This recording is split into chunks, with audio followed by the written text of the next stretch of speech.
काल काँग्रेसच्या आमदार प्रणिती शिंदे गावभेटीच्या सगळ्या कार्यक्रमादरम्यान व्यस्त होत्या आणि याच वेळेला त्यांच्या गाडीवरती हल्ल्याचा प्रयत्न झालाय।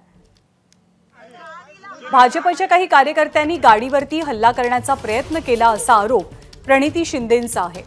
पंढरपूरच्या सरकोली गावाजवळ हा हल्ला झाल्याचं प्रणिती शिंदेंनी सांगितलं।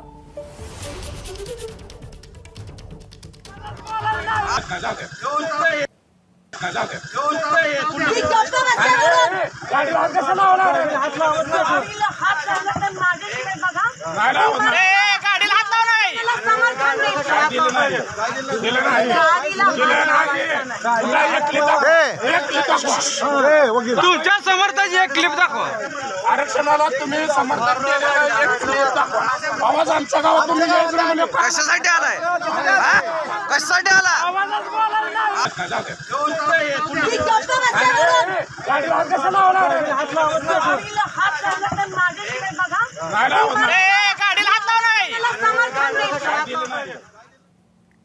आणि जेव्हा काही आंदोलकांनी प्रणिती शिंदेंची गाडी घेरण्याचा प्रयत्न केला, त्यांना अडवण्याचा प्रयत्न केला, त्यावेळी नेमकं काय घडलं होतं याविषयी प्रणिती शिंदेंसोबत संवाद साधले आमचे प्रतिनिधी आफताब शेख यांनी।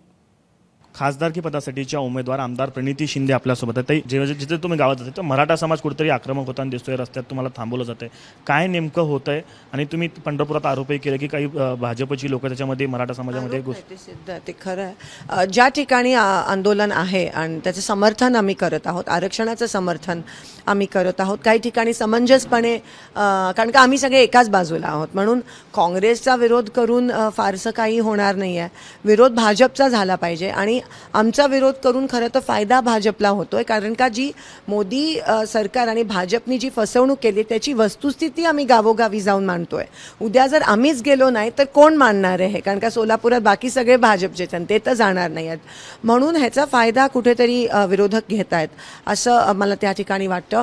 आता पण काही लोकांनी मला सरकोली गावात नाही, मी माझी वैयक्तिक भेट होती, पण भाजपची लोक होती आणि ते माझ्या गाडीवर हल्ला करण्याचा प्रयत्न करते, आंदोलक नव्हती, आणि म्हणून भाजप कसा याचा वापर घेते आणि एवढ्या चांगल्या अशा आंदोलनाला गाडी त्या ठिकाणी तोडफोड करण्याचा प्रयत्न केला आणि अंगावर यायचा प्रयत्न केला आणि मी संयमाने गाडीत बसलेली, पण नंतर मला असा रिपोर्ट आला की ते आंदोलक नव्हते आणि ते भाजपचे लोक होते। तक्रार करण्यात आपण या संदर्भात काय मी बघते, कारण का जर ते भाजपचे असतील आणि होते ते किंवा ते त्या गुंड प्रवृत्तीचे होते तर 100% जर महिला आमदारांवर, कारण का महाराजांनी जरांगे पाटील साहेबांनी असं ही शिकवण दिली नव्हती आणि म्हणून ते लोक तसं नाही करणार, हे 100% भाजपचे लोक। कॅमेरा पर्सन अयूब कागदीसह आफताब शेख, एबीपी माझा, सोलापूर। एबीपी माझा, उघडा डोळे बघा नीट।